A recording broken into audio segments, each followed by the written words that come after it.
I veoma važna pobeda u drugom meču danas za prijatelji iz Singapura ekipe SG Lionsa, pojačana naravno sa dva naša domaća igrača, Petrom Panićem i Nikolom Mihajlovićem.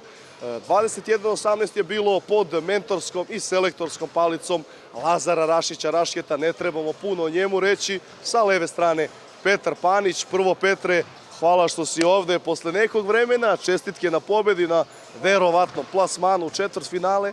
Kratki utisci o samom turniru i meču, kako si se ti snašao u ovoj ulozi?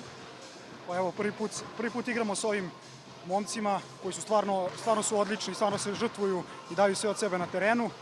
Kako se zove, mene dugo nije bilo tu zbog povrede, jedno 4-5 meseci i mnogo mi je drago što sam se vratio da konačno nastavim igram turnire, pogotovo u ovoj ovde organizaciji koja je stvarno bez greške.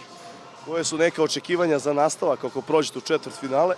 Pa daćemo sve od sebe, kažem, prvi put igramo zajedno. Nama je samo da se borimo, da damo sve od sebe i vidjet ćemo. Nadamo se najbolje, iskreno. Takođe, čestitke još jednom na pobedi, hvala ti na intervju.